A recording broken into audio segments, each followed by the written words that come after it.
Just sit right back and you'll hear a tale, a scary podcast that will not fail. With Kevin and with Brian, you will see the best and worst of scary movie history. They'll watch a classic, then a total fright, and talk about what happened in the night. So pull your blanket close and dim the lights. It's time to And believe it or join not, the it's time Horror Guys. already for another episode of The Horror Guys. Yay! I'm Kevin. I'm Brian. We're going to talk about 4 movies we saw and 2 shorts. Alrighty. 6 things. We're just mixing up the formula. Yeah. And of course, we don't spoil them here anymore. We did for our first 100 or so episodes, but we just give you a teaser of what these movies are about. Mm-hmm. And if you do want the full spoilery things, you can read them over at horrorguys.com. Or, if you sign up for our free mailing list, you get a once-a-week email of all our reviews with the spoilers there, too. And that's free? That is free. That's crazy. What's not free is over at horrormonthly.com, where you can pick up the entire month's worth of reviews in a print book or an ebook. Wherever fine books are sold. But not just that.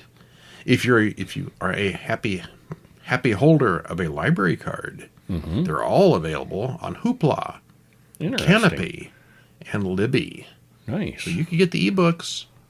Well, if you got the library card, you can get those for free right now. Oh, diggity. Yeah, that Libby is a cool thing. So much free. Yeah, it is. Yeah, works really well, too.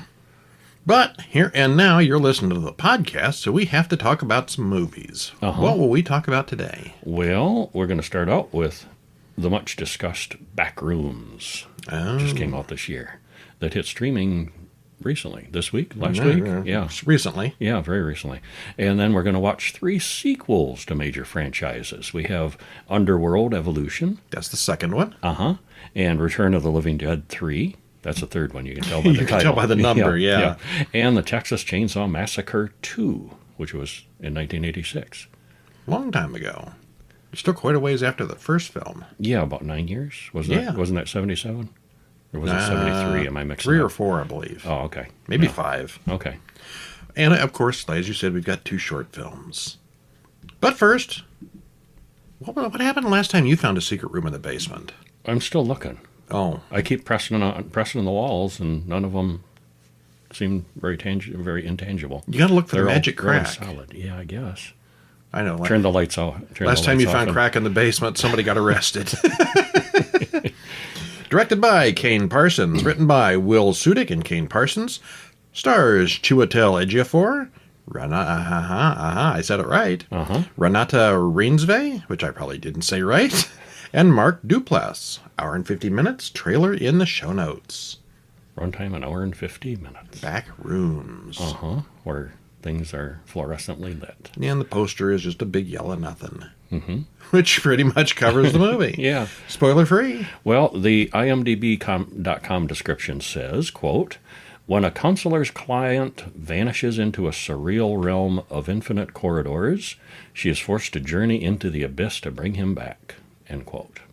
All right. Yeah, but it's more complicated than that, with some infinite layers of weirdness. Which is the Backrooms, which is the real world, and which is just distorted memories. Yes. It's a very strange film, and we both liked it. Yeah, I thought it was very good. I liked it a lot.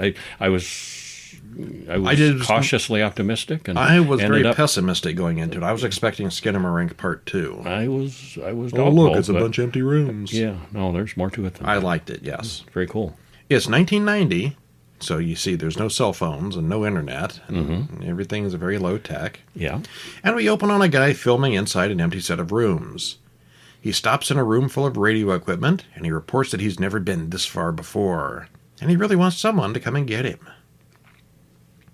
As he continues, we see that birds, leaves, and nature have somehow intruded into the hallway, and various pieces of furniture are embedded into the walls. Then something jumps out and kills the guy. The video ends, and our credits roll. Found footage. No. Oh. Sort of. Well, that part was. Yeah. We then get a voiceover about making the same mistakes over and over again. And we see Clark coming to work at Captain Clark's Ottoman Empire, a furniture store. Ripoff is painted in the window, and he's got a bunch of past due bills on his desk. This is not a thriving furniture store. This is the sparsest looking furniture store I've ever seen. It's a huge warehouse, so like it's huge. It's a all huge split space. up, a lot of space. Yeah, and it's not very full. But it's a running joke with how it's deserted and not busy. abandoned and neglected. Yeah, and no customers. I mean, it's open. It's a store. No one ever even tries the door. At one point, the place has been abandoned for a week, briefly, probably, or for a number of days, and the therapist shows up and the door's just open. Nobody tried. Nobody has even tried to come in. Yeah. Well, Clark then talks to his therapist, Mary, about his sad life. He talks about the night Barbara left him. He's a little bit bitter about his career. A little bit. Cat and Bobby record Clark doing a really bad pirate commercial. Arr, come down to Captain Clark's. You know, that kind of thing. Mm-hmm. There's a whole bunch of power being used. His power bills are just insane. But it's not for the store. He knows the power. He turns the power off every night to all the lights, but the power keeps going up. Mm-hmm. That night, we see that Clark now lives in the store, and there are still some electrical problems. Things are weird. Well, a light comes on in the downstairs area, so Clark goes down to shut it all off, except it won't all shut down. When he does finally shut it off, he notices a light behind one of the walls. Could that be a secret door? Not quite.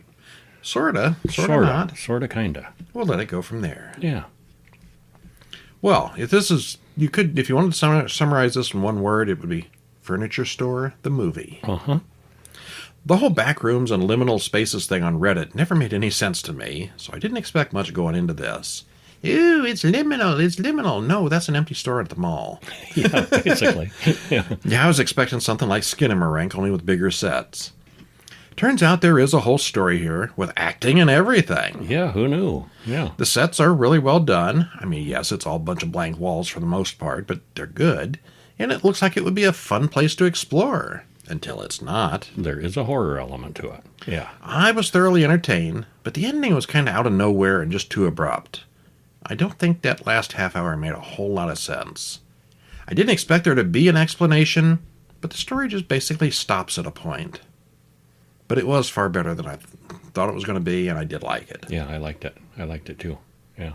And just think all the money you could make harvesting furniture. Free furniture. Yeah, there's furniture in most of them rooms. All the free stuff in infinite rooms and hallways. Just don't get lost. Or let the monster get you. Yeah. Well, speaking of monsters, we got Underworld Evolution, 2006's. Basically, it's Underworld Part 2. Yep. Directed by Len Wiseman, written by Danny McBride, Len Wiseman, and Kevin Grievous. Stars Kate Beckinsale, Scott Speedman, and Bill Nighy, the same crew from the first movie. Although one of them was dead. How does that work? Huh. Well, we'll see. Hour and 46 minutes. Spoiler free.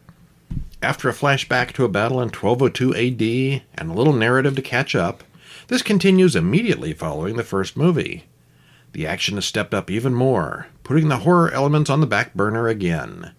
Yeah, this whole series is really more action, sci-fi. Yeah, it is. Action. It's vampires. Heavy on the action. Vampires and werewolves, but it's not about the horror aspect of it. It could be John Wick just as easily. It's mostly guns. Mm-hmm. Yeah. But anyway, they answer more questions about the events of the past, and it's pretty consistent in look and quality with the first movie. Not quite as good, but almost. But if you like that one, you'll probably like this one too. Yeah, I think so. Yeah, I saw this one that came out also. Yeah. Well, it starts out, we're reminded about the war between the vampires and the Lycans, the werewolves. Two groups started by two immortal brothers. Marcus was bitten by a bat, William bitten by a wolf. They became the first of their species. And in 1202 AD, we see Marcus, Amelia, and Victor arrive at a slaughter perpetrated by William, who has gone rogue. Suddenly, the dead get up, turning into werewolves. There's a major battle, and William is captured. Marcus, his brother, wants William released, but Victor and Amelia have other ideas. Victor says William will be imprisoned for all time, and then credits roll. Who put him in charge? He just made himself in charge. Yeah. All right. Yeah. We decided that's how it's going to be now. Yeah. Well, we cut to Celine in the present, who reminds us of the first film. She's run off with Michael, the only person she can trust. And she's now on the run from both races. Her plan is to reawaken Marcus before he's killed by Craven. And the two hide out in a safe house that used to be used for experimenting on lichens. Meanwhile, back at Vampire Castle, Craven goes into the sleep chamber and orders Marcus to be reawakened. Except he's already wakened. The dead scientist from the previous film is still laying there in a pool of blood that has run down into Marcus's pit, and Marcus is gone. See, neither Celine nor Craven have seen the end of that movie, so they don't know what went on. Well, Marcus shows up looking like a big flying demon. The scientist's blood has given Marcus the whole true story of the last film, because when they drink blood, they get memories of the person who, everything that happened to them, basically. Well, Craven, he doesn't last long. It's a cameo at best. It was, yeah. A bunch of men on a helicopter land on a big ship and carry several body bags inside. They come to an old man who leads them. The soldiers update him on more events from the last film. 2 of the 3 elder vampires are dead now, brought in the body bags, and he wonders about Marcus. Well, the old man, who is Corvinus, looks at what's left of Amelia, Lucien, and Victor, and he pulls a metal disc out of Victor's chest and smiles. Ooh, is that a backup tape? Something like that. Yeah, we should leave it there. We should, yeah. There's more werewolves and vampire Action shenanigans. stuff happens. Well, as you said, this one takes place just after the first events of the first film. Most of the actors return, even if their parts are small. Yeah. It added a bit to the lore with the 2 brothers and the father, but between them and now all 3 ancient vampires being dead, surprisingly enough, the bad guy here is another ancient vampire. Yeah. There's room for lots more drama in the further sequels. As before, the special effects and fight sequences are excellent, but overall I preferred the first one. So did I. But it's not bad for a sequel. Yeah, it's good. In a lot of ways, this just seemed like a lot more of exactly the same thing. Continuing on, yeah. Celine versus her own leader. And I'd never seen this before. Okay. Yeah. Thought it does a decent job of continuing the story. It's all right. Yeah. It was not a total failure. It led to 3 more sequels at least. Yes, it did. At least so far. Speaking of sequels, how about A Return of the Living Dead Part 3? Aye. From 1993. Directed by Brian Yuzna, written by John Penny, stars J. Trevor Edmond, Melinda Clark, and Kent McCord. Hour and 37 minutes. Trailer in the usual place. And this one was different. It's not bad, but, after the first 2 movies, and this is in another place, another time, there's different mayhem. And in this one, the military is trying to weaponize trioxin animated corpses. And not surprisingly, things get out of control. This one is less funny and more grim than the first 2 movies were. And no cast returning. Barely a hint of the events that happened before. So the practical effects, though, are nice and juicy in this one. It's an especially juicy movie. Yeah. It's not bad, but it lacks the unique humor that made the first one so excellent, and the second one pretty good. The first one, the humor was the whole point. Yes. Zombies are kind of, everybody's sick of zombies. Even back in the 90s, I think people were basically sick of plain zombies. A little bit. But these were funny zombies, funny people reacting to them. Yeah, this doesn't have humor. No. It's pretty grim. Yeah. Yeah. It's a straight-up horror movie. Yeah. Colonel John Reynolds meets Colonel Sinclair, here from Washington. She's been working on reanimating dead people for use as weapons. John says his program is more humane, and then they wheel in a corpse into the lab. John notices that he's lost his ID badge somewhere. That'll turn up. Yep. We cut to a bunch of stereotypical teenagers, including Kurt Reynolds, John's son, who has stolen his father's security pass. There it is. That didn't take long. His girlfriend Julie wants to investigate because she thinks they're experimenting on the poor, suffering lab animals. Not exactly. She's not wrong, but she's not right. Yeah. Back at the lab, the corpse is exposed to trioxin. Kurt and Julie basically walk right into the warehouse and proceed toward the lab. They watch as the dead man revives. The teens then leave, shocked. That wasn't a cute little bunny. No, it was not. Soldiers then shoot the zombie in the head and it dies. Nope, not entirely, because he was faking being dead. The corpse then sits up and kills one of the techs. Failure. They strap down the dead subject, but then the dead lad tech gets up and starts trouble. One thing leads to another. Yep, it's contagious. Julie seems obsessed with what they saw at the lab. John comes home and says they're being relocated due to his failure. Well, that was harsh. Yeah. Lose a few techs. Yeah. They argue, and Kurt and Julie storm off on his motorcycle, which goes badly. They soon crash, and Julie goes face first into a telephone pole and dies. Hello, Hereditary. Hey, what could we do about this dead girlfriend? Then he remembers the key card to the lab in his pocket. Uh-oh. Kurt carries Julie's body into the lab and exposes her to the trioxin, just as he saw it done earlier. Not knowing how all the equipment works, he just punctures the canister. She starts to twitch and move, but the creature inside that canister starts to move as well. She wakes up and doesn't remember much, and he explains it to her as they leave. Well, he doesn't fully explain it to her. Not all of it, no. Yeah. He doesn't tell her she's dead. Yeah, well, nothing could go wrong. She does eventually realize that. But, yeah. Nothing at all could go wrong. What could go wrong? Because the trioxin is out in the world again. And the creature and her, whatever she is, yeah. Yeah. It takes the basic ideas from the first two films and does something completely new. None of the cast of the previous films make a return, so this is sort of a reboot. Mm-hmm. One of the big Almost jokes from the second movie was they recast a lot of the same actors. Uh-huh. Unfortunately, they've done away with almost all the humor, which is what made the first two films really unique.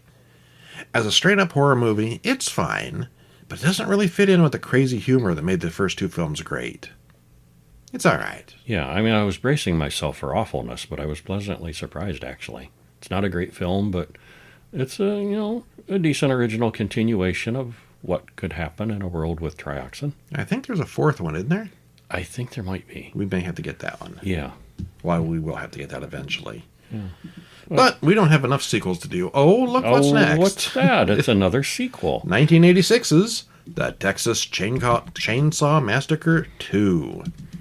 Directed by Tobe Hooper, written by L.M. Kit Carson and Tobe Hooper, stars Dennis Hopper, of all people, Dennis Hopper, Carolyn Williams, and Jim Sydow. Hour and 41 minutes. And that was 1974, so this is 12 years later. Okay. Oh, it even says that in there at some point, 12 years ago. Oh, okay. The Saw is family. It's years later, and the family is still up to their mischief. This time, they tangle with a radio DJ and a Texas Marshal obsessed with taking them down. And Dennis Hopper is the Texas Is he a Marshal. Texas Marshal, or is he just some guy? No, he's really a Marshal. Police weren't very cooperative. Oh, he's going off on his own. Okay. But he really was or is, or, he's, doing this loony case on his own. All right. Yeah. They kept a lot of the grindhouse vibe, but it's not as organically gross and grimy as the original. This is a professionally made film, not a dirty thing like the original. With a much bigger budget. Yeah. Though the gore is bumped up, there's a lot more humor and satire this time around. It's still grim with horror, but it's almost making fun of itself. It's pretty entertaining and different. It's definitely worth checking out if you're a fan of the original. Mm-hmm. You should. I did like this one. Yeah, I liked that. Yeah. I saw the third one not too long ago, and this is better. Mm-hmm. Yeah, I thought so too. Well, what happens? Well, we get a brief recap of the events of the first film. Lawmakers could never find the cannibals, so officially it never happened. Except it did happen. Everyone knows it happened. And credits roll. Well, there's a happy young couple of preppy guys with a car phone. In the 90s, that was kind of a thing. 1980. This is 1986. Oh, wow. Yeah. That must have cost him a fortune back then. Yeah, it's big and clunky and tethered to the car, but it's a car phone. Well, then they cause some trouble on the road because they're drunk and they're rambunctious. Stretch is a radio DJ, and they call in to harass her. They pass the wrong truck to cause trouble with. Mm-hmm. A maniac on the truck pulls out a chainsaw and cuts through the roof of the moving car. The driver loses his head as Stretch listens at the radio station. They called, and this whole scene where they're screaming and getting cut up and trying to get away is all being broadcast. And she's like telling the producer, hang up, get this off the air. For some reason, they can't. Yeah. That's not the way phones work, did it? You could always hang up the other end. Yeah, that's what they were saying. Oh, we can't hang up. They've got to hang up. Like, what? Yeah. Well, in the morning, Lieutenant Lefty Enright is there to investigate what's left of the accident. They're going to call it an accident. He's got a personal connection with the chainsaw killings from 14 years ago. We don't know what that is at this point. 12 years ago. That's a mistake. And this might be related. He wants information. Stretch comes to him with a recording of what she heard last night, but he's hesitant to even listen to it, which is kind of weird. We thought was odd. She's a wannabe reporter, and he's not going to get involved with that.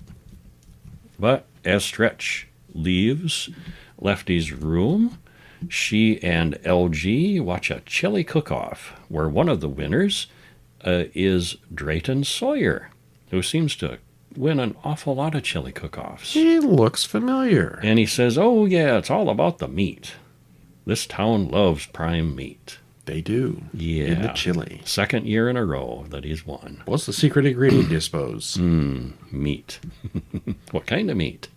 Well, Enright goes to a chainsaw shop and starts waving the merchandise around, creeping out the store's owner. He's trying them out. Well, he goes all Leatherface on the log outside.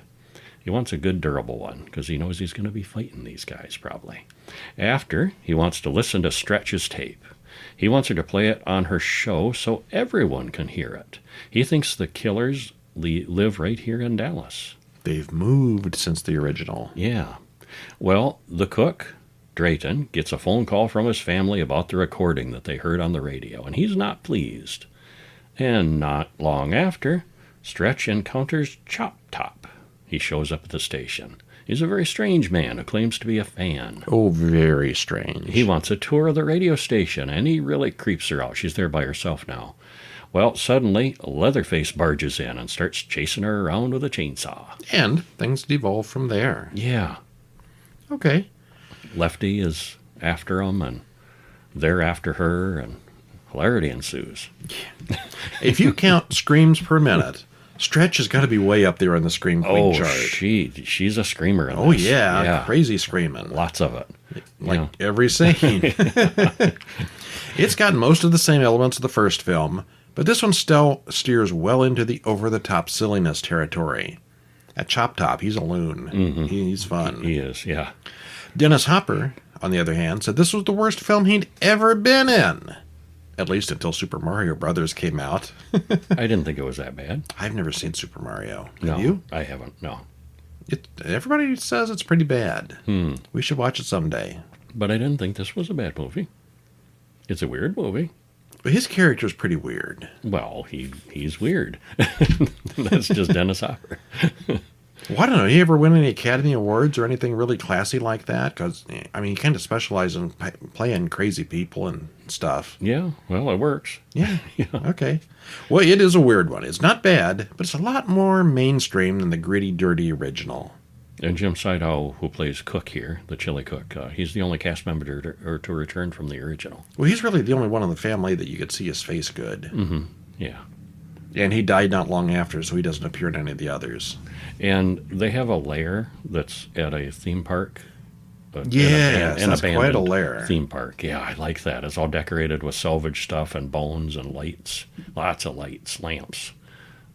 Speaking of Backrooms paying the electric bill, who do you suppose paying for all the electric at this theme park? I bet they're bootlegging it. Okay. I bet they've spliced in somehow. That's probably Captain Carl's Ottoman Empire paying their bills. They seem like the kind of people that would do that. They wouldn't pay a bill. And now we go from the Texas Chainsaw to the Weird Land with the Siren Head, a short film from 2026, directed by Niccolo Fumero and Luca Zanlorenzi. It stars Matteo Fumero. It is a little under 5 minutes, and it is available right now on YouTube. You can go watch it. So are you familiar with the Siren Head from memes and stuff? I only had heard of it. I've never actually seen a meme or a video or anything. Okay. I guess it's just a thing that... It's drawings and stuff. It's right up there with the Backrooms and that kind of thing. You know, it creeps people out. It's Siren Head, Slender Man, stuff like that. And if there's not a Siren Head movie soon, I will be surprised. Yes, yes. Well, an electrician is sent out into the remote countryside to fix a damaged electrical pole. When he gets there, he sees it's all torn up like something big smashed it. Before he can get to work, he gets a phone call from his little brother, which may be the worst voice actor ever. Mm-hmm. Hi, big brother, I'm a child. But then he notices an abandoned building that he checks out. Inside, he finds graffiti on the wall and a cryptic radio message. And then weird stuff happens. Yeah, I guess it's a long-time creepypasta meme thing. Yeah. Yeah, but neither of us are very familiar with it. This was cool. Yeah. I don't know any of the lore behind the creature, but it's pretty neat. They do explain some stuff in the video. I don't know how official that is or how, if that's all there is to it. This version of the story is well done, but it's, in my opinion, a little too short. It's just one guy out in a creepy wooded area, running from a CGI monster, but it's well done. It left me wanting more. Yeah? Yeah. And, of course, that monster off in the distance there, it's CGI or maybe even AI. Good. I don't know. It looks good. But it's combined with a live actor. I thought it was well done. Mm-hmm. It's creepy. And, Yeah. Well done. Yeah. And another short film called Help, also from 2026. And I really liked this one a lot. It's not always what you think it is. Yeah. Directed by Colin Black, written by Colin Black and Aaron Beckler, stars Aaron Beckler, Chris Herring, and Jim Cummings. 11 and a half minutes. And this one is also available on YouTube. And you should watch this one for sure. What happens? Well, a woman watches scary videos on her phone in the car and then decides to walk to her home in the dark.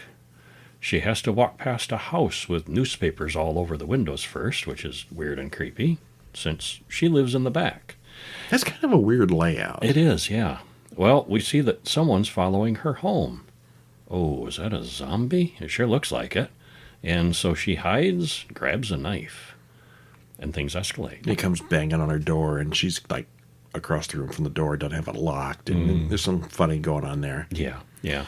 Oh, I love how much effort she puts into locking that door, and then she leaves the window wide open. She's not thinking clearly. She's panicky. People in horror movies are always ignoring the windows. See, I thought that was a nice touch of realism, how panicky she was. And Yeah. You could clearly see she was not thinking clearly. And, But how many times in a Stress. movie have you seen people run into a house to avoid the monster, and the monster doesn't go to the windows either? yeah. It's Totally they beat could. on the door and then go away. Yeah. Glass breaks easy. Yeah. Oh well, it's paced really well. It looks clear and sharp. We always know what's going on, except that we don't. Yeah. There's a bit of a So it mystery would here. seem. Yeah. All right, well that is it for this week. Believe it or not, we'll be back next week with more movies. More sequels, I bet. Almost the same sequels. We've got another Texas Chainsaw. We've got another Underworld. We've got another Wishmaster. Oh, okay. And we may have something big to disclose. Mm-hmm. It's just possible. Could be. Tune in next weekend where we will have more movies for you. But if you can't wait, horrorweekly.com. Get that free email newsletter. There's not a lick of spam in it. It is just reviews. Same as the podcast stuff, only bigger, longer, and uncut. Mm-hmm. But until next week, I'm Brian. I'm Kevin. See you next week. See ya. The celluloid is flickering, unpacking all the shadows. A symphony of terror, critiquing cinematic horrors. From high art down to cult classics. Horror!